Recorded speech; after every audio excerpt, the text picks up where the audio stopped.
The movie Blow presents a stylized but revealing portrait of America's cocaine explosion in the 1970s and 1980s, using the rise and fall of George Jung as a lens to examine how drugs, money, and ambition collided during that era. While the film dramatizes events for cinematic impact, its core themes reflect a historically accurate moment when cocaine reshaped American culture, economics, and law enforcement. In Blow, cocaine is portrayed as a fast track to wealth and status, flowing from Colombia into the United States with astonishing ease. This depiction aligns with history. During the 1970s, cocaine shifted from a niche drug to a mainstream luxury, popularized in nightlife, Wall Street culture, and Hollywood. Unlike heroin, cocaine was widely perceived as glamorous and relatively harmless, a misconception that helped fuel its rapid spread. By the early 1980s, cocaine use had exploded across social classes, with millions of Americans using it recreationally. The film captures the informal nature of early drug trafficking.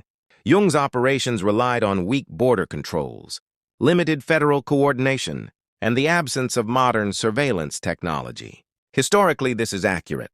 Prior to the Reagan-era escalation of the war on drugs, law enforcement lacked the tools and unified strategy needed to combat large-scale narcotics networks.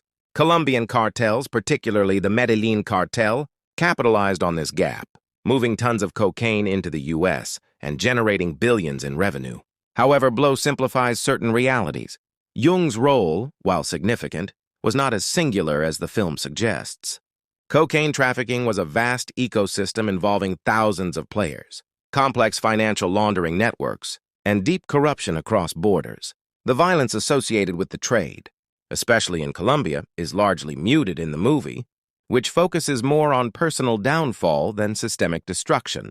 Historically, cocaine's impact in America was devastating. By the mid-1980s, addiction rates soared, overdose deaths increased, and the emergence of crack cocaine intensified urban crises. This led to aggressive policing policies, mandatory minimum sentences, and mass incarceration that disproportionately affected Black and Latino communities. The cultural excess depicted in Blow existed, but it came at a massive social cost. Ultimately, Blow succeeds as a character-driven narrative rather than a comprehensive history lesson. It captures the allure, recklessness, and eventual collapse of a cocaine-fueled dream while leaving much of the broader devastation off-screen. The real story of cocaine in America is far larger and darker, a reminder that behind the glamour portrayed in the film was an epidemic that reshaped the country in ways still felt today.